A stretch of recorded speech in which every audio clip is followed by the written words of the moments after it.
Un rassemblement très émouvant avait lieu sur le vieux port de Marseille aujourd'hui à la mémoire de Fatima Saya, une jeune femme de 21 ans disparue il y a tout juste 4 ans alors qu'elle se rendait à un entretien d'embauche après avoir consulté une offre d'emploi. Un suspect a été mis en examen mais il clame toujours son innocence. Le rappel des faits avec Rabaï Tamadouche et Alassane Federovski.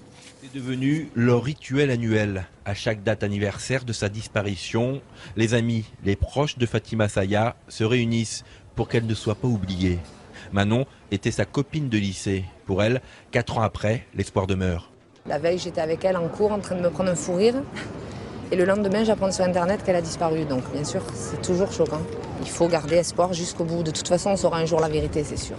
Fer de lance de cette mobilisation, Mehdi, le petit ami de Fatima à l'époque, continue à distribuer régulièrement des appels à témoins. Moi, je veux que de là où elle puisse être, elle puisse entendre notre message et qu'elle sache qu'elle n'est pas seule et qu'on est toujours à sa recherche.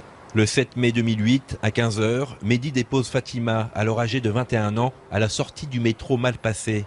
Suite à une petite annonce postée sur Internet, elle a rendez-vous avec un homme pour garder ses enfants devant cette école primaire. 2 heures après, j'ai reçu un texto qui provenait de son téléphone portable.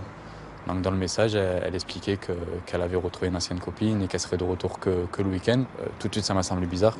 Tout de suite parce que ça ne correspond pas du tout à Fatima. Depuis, plus de nouvelles de la jeune femme, mais l'an dernier, une piste se dessine. Patrick Salamé, tueur présumé de 3 prostituées marseillaises, est mis en examen pour la disparition de Fatima. L'accusation repose sur le témoignage d'une sans domicile fixe, mais lui conteste les faits. Une fausse piste, selon l'avocat de la famille Saya. La piste Salamé, nous n'y croyons pas une seconde. À ce stade du dossier, il n'y a pas suffisamment d'éléments. On voudrait nous faire croire qu'on a résolu l'affaire Fatima. En réalité, c'est faux. Alors qu'est-il arrivé à Fatima Saya? 4 ans après, le mystère reste entier. Tous ici espèrent connaître un jour la réponse.